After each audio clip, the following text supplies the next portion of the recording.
नमस्कार, मी डॉक्टर मच्छिंद्र बांगर. महाराष्ट्रातील आणि देशातील हवामान परिस्थिती संदर्भात ताजा अंदाज देणारे आपण बघतो.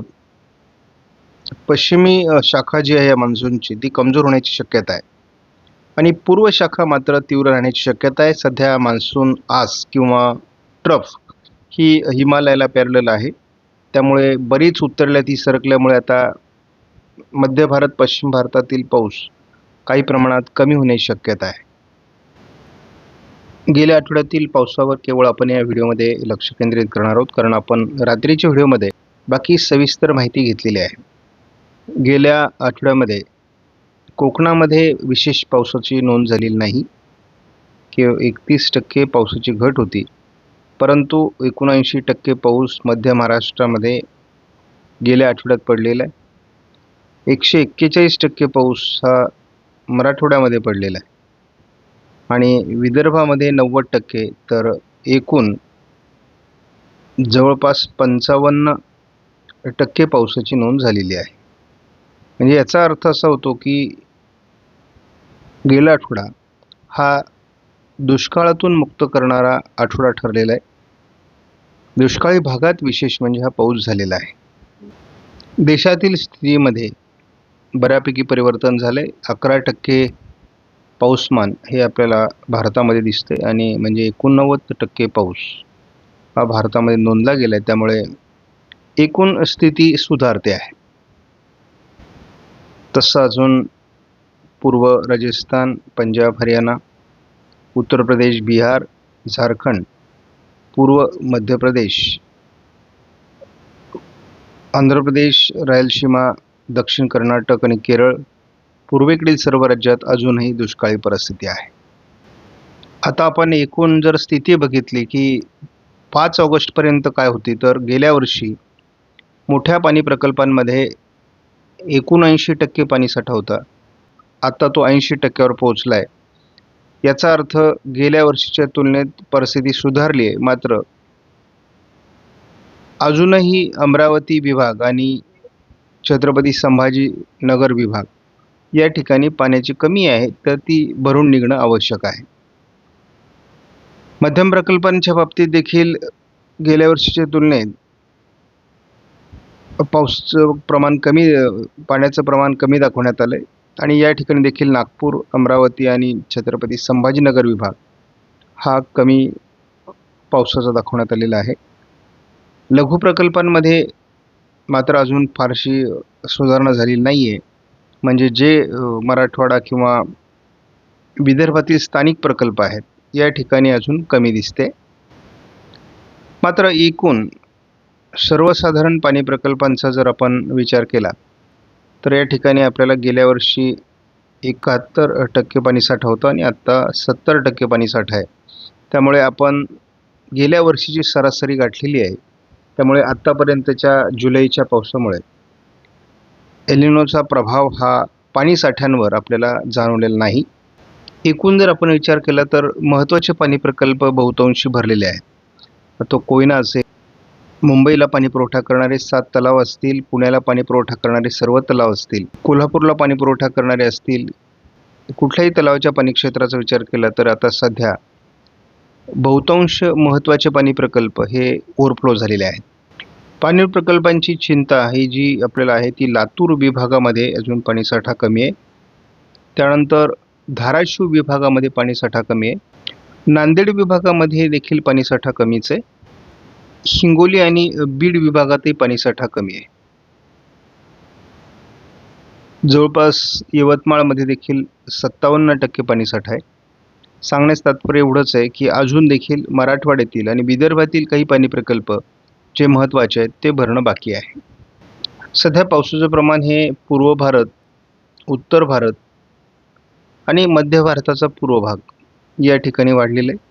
त्यामुळे या ठिकाणी जी पावसाची कमी आहे ती भरून निघण्यासाठी आपल्याला मदत होईल. कोकण किनारपट्टीला सध्या महाराष्ट्रामध्ये पाऊस दाखवला जातोय. उद्या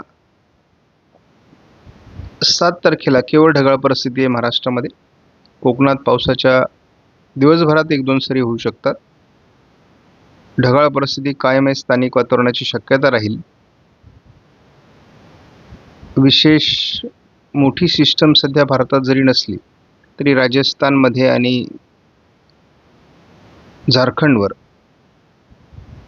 एका सिस्टमची शक्यता आहे. पावसाचं प्रमाण 10 तारखेला तसं कमी होतंय. 11 तारखेला एक उत्तर भारतामध्ये सिस्टम कार्यरत असण्याची शक्यता आहे. पण विशेष प्रभावी अशा प्रकारचं वातावरण महाराष्ट्रामध्ये 12 तारखेला नाही, 13ला नाही, 14ला नाही आणि 15लाही नाही. तर एक वेगळ्या प्रकारचा खंड या ठिकाणी सक्रिय राहण्याची शक्यता आहे 15 ऑगस्टपर्यंत. आणि 15 ऑगस्टला आपण परतीच्या पावसाचा अंदाज देणार आहोत. कोकण किनारपट्टीला अधूनमधून हलक्या सरी होऊ शकतात, परंतु विशेष प्रभाव राहणार नाही. आपण ECMWF मॉडेलचा महाराष्ट्राचा नकाशा बघत असतो, परंतु आज आपण पावसाचं प्रमाण कमी झाल्यामुळे या ठिकाणी देशाचा नकाशा बघणार आहोत. आणि आपल्याला स्पष्टपणे जाणवते की महाराष्ट्राच्या मराठवाडा, पूर्व आणि विदर्भामध्ये आज पावसाची शक्यता या मॉडेलने दाखवलेली आहे. मध्य भारतावर आणि उत्तर भारत, पूर्व भारत पावसाचं प्रमाण दाखवण्यात आलं आहे. कोकणातील आणि हळूहळू महाराष्ट्रातील पावसाचं प्रमाण जरी कमी झालं तरी विदर्भात 7 तारखेला देखील पावसाची शक्यता दाखवण्यात आलेली आहे. आणि थोडं बंगालच्या उपसागरामध्ये ECMWF मॉडेलने अतिशय चांगलं वातावरण दाखवलेलं आहे, परंतु याचा किती प्रभाव पुढे वाढतो हे बघायचं आहे. 8 तारखेलाही विशाखापट्टणमच्या दरम्यान वातावरण निर्मितीची शक्यता आहे. मध्य भारतावर, पूर्व राजस्थान वगैरे भागात एक कमी दाबाचं क्षेत्र असल्यामुळे पूर्व विदर्भात थोडी पावसाळी परिस्थिती राहू शकते. 9 तारखेपासून मात्र महाराष्ट्रातील पावसाचं प्रमाण कमी होईल. थोडं राजस्थान आणि मध्य प्रदेश पश्चिम भाग या ठिकाणी पावसाचं एक सिस्टम असण्याची शक्यता आहे. 10 तारखेला उत्तर भारतात, पूर्व भारतात, पश्चिम भारतात म्हणजे राजस्थानमध्ये पावसाचं प्रमाण थोडं आहे. त्यामुळे कोकणात आणि उत्तर महाराष्ट्रात थोडं पावसाचा प्रभाव 10 तारखेला दाखवण्यात आला आहे. मात्र महाराष्ट्रात किरकोळ स्थानिक वातावरणापलीकडे पाऊस असणार नाही. 11 तारखेलाही उत्तर भारत, मध्य भारत असं पावसाळी वातावरण आहे. त्याचा थोडा परिणाम उत्तर महाराष्ट्रामध्ये म्हणजे नंदुरबार, धुळे, जळगावमध्ये होण्याची शक्यता आहे. कोकणातही हलक्या सरी होत राहतील. 12 तारखेला विशेष पाऊस तसा नाही आहे. 13लाही विशेष पाऊस नाही, परंतु एक वातावरण निर्मिती किंवा एक सिस्टम या ठिकाणी बंगालच्या उपसागराच्या उत्तरेला बनण्याची शक्यता आहे. जी सिस्टम आपल्याला 15 ऑगस्टला महाराष्ट्रावर येईल असं वाटलेलं होतं, मात्र आपण बघतो 13-14 तारखेला ही सिस्टम पूर्व मध्य प्रदेश, छत्तीसगड, झारखंड, ओरिसा या राज्यांसहित उत्तर प्रदेश, बिहार, पूर्वेकडील सर्व राज्य ज्या ठिकाणी आता दुष्काळी परिस्थिती आहे या ठिकाणची परिस्थिती सुधारण्यास मदत करेल. पश्चिम भारत, मध्य भारताचा पश्चिमी भाग आणि दक्षिण भारत या ठिकाणी मात्र पावसाचे प्रमाण कमी होते. महाराष्ट्रावर त्याचा परिणाम झाला आहे. ही सिस्टम महाराष्ट्राकडे येत नसल्यामुळे 15 तारखेला महाराष्ट्रात विशेष पाऊस असणार नाही. खंडाला जोर मिळेल. 16 तारखेला महाराष्ट्रात विशेष पाऊस नाही. 17 तारखेला महाराष्ट्रात विशेष पाऊस नाही. 18 तारखेला भारतात बऱ्यापैकी पाऊस कमी होतोय. 19 तारखेला देखील महाराष्ट्रात विशेष पाऊस नाही. 20 तारखेपर्यंत आपल्याला पावसाळी खंड अनुभवायला मिळणार आहे. साधारण आपल्याला 13-14 तारखेला विदर्भापर्यंत तरी पाऊस होता, परंतु या सर्व राज्यांमधला पाऊस 15 तारखेनंतर आणखी उत्तरेला सरकणार आहे. आणि भारतामध्ये बहुतांश ऑगस्ट महिना हा तीव्र एल निनोच्या प्रभावाखाली जाणार आहे. त्यामुळे महाराष्ट्रामध्ये पेरलेल्या पिकांना पाणी देण्याची आवश्यकता पडणार आहे. ज्यांच्याकडे पाणीसाठे उपलब्ध आहेत त्यांना पाणीसाठा वापरावा लागणार आहे. आणि विशेष म्हणजे या दरम्यान जो दुष्काळी पट्टा आहे त्याची पुन्हा एकदा वाढ होण्याची शक्यता आहे. जर 13, 14, 15 तारखेला येणारी वादळी प्रणाली महाराष्ट्रावर आली असती तर यदाकदाचित आपल्याला अतिवृष्टीचे जिल्हे वाढताना बघायला मिळाले असते. परंतु आता मात्र आपल्याला या ठिकाणी दुष्काळी जिल्ह्यांची संख्या वाढताना दिसणार आहे. आपण जेव्हा 20 तारखेपर्यंत एकत्रित अंदाज बघतो तेव्हा केवळ कोकण किनारपट्टीमध्ये पावसाची शक्यता दाखवण्यात आलेली आहे. उर्वरित महाराष्ट्रामध्ये स्थानिक वातावरणाची शक्यता आहे, परंतु ती देखील फार प्रभावी नाही. त्यामुळे यदा कदाचित आपल्याला महाराष्ट्रामध्ये ऑगस्टमध्ये पावसाची कमी येऊन पिकांना, कोरडवाहू पिकांना खास करून पाण्याची गरज पडेल. म्हणजे पावसाची कमी जाणवणार आहे आणि बागायत पिकांना आपल्याला पाणी देण्याची वेळ येणार आहे. परंतु आपल्या अंदाजानुसार नवीन वादळी प्रणाली ही ऑगस्ट महिन्याच्या शेवटच्या आठवड्यामध्ये प्रभावीपणे महाराष्ट्राच्या दिशेने येऊ शकते, परंतु हा अंदाज अनिश्चित आहे. आपण या मॉडेलचा सविस्तर अंदाज बघूयात. कोकणामध्ये अजून पावसाची शक्यता कायम आहे, परंतु महाराष्ट्रातील पावसाचं प्रमाण कमी होण्याची शक्यता आहे.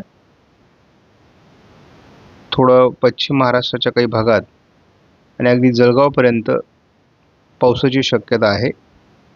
आज स्थानिक स्वरूपाचं वातावरण असण्याची शक्यता आहे.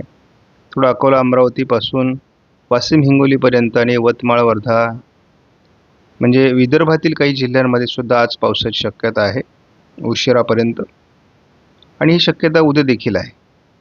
म्हणजे नागपूर, भंडारा, गोंदिया, चंद्रपूर, गडचिरोली, वर्धा या जिल्ह्यांमध्ये आपल्याला उद्या देखील पावसाची शक्यता वाटते, परंतु उद्या कोकणातील पाऊस कमी व्हायला सुरुवात होईल. आणि आपण बघतो 8 तारखेला मात्र घाटमाथ्यावर पाऊस आहे. थोडा पश्चिम महाराष्ट्रात हलक्या पावसाची शक्यता दाखवण्यात आलेली आहे. 9 तारखेला देखील तसं पाऊसमान नाही, म्हणजे 9 तारखेपासून मुख्य पावसाचा खंड आकार घेईल असा अंदाज आहे. 10 तारखेला मात्र पुन्हा एकदा हलक्या पावसाची शक्यता निर्माण होते. जळगाव जिल्ह्यामध्ये आणि थोडं बुलढाणा, नाशिक पूर्व भाग आणि छत्रपती संभाजीनगर, जालन्यामध्ये, बीडमध्ये हलक्या स्थानिक पावसाची शक्यता दाखवण्यात आलेली आहे. जरी स्थानिक पाऊस झाला तरी देखील आपल्याला दुष्काळाची तीव्रता जाणवणार नाही. आपण अगदी 11 तारखेला देखील स्थानिक पाऊस बघतो आहोत. अशा प्रकारचा स्थानिक पाऊस अधूनमधून जर होत राहिला तरी कोरडवाहू पिकांना फार मोठं जीवदान त्यामुळे मिळतं. 12 तारखेला मात्र विशेष पाऊस नाही. 13लाही विशेष पाऊस दाखवलेला नाही, स्थानिक वातावरणही नाही. 14लाही विशेष पावसाचं वातावरण नाही आहे. घाटमाथ्यावर हलक्या ते मध्यम सरी होतील, परंतु आपल्याला भंडारा, गोंदियामध्ये थोडं पावसाळी वातावरण दिसते. 15 तारखेला विशेष पाऊस नाही. घाटमाथ्यावर दक्षिण कोकणात पाऊस असणार आहे. स्थानिक वातावरणाची 16 तारखेला देखील शक्यता नाही.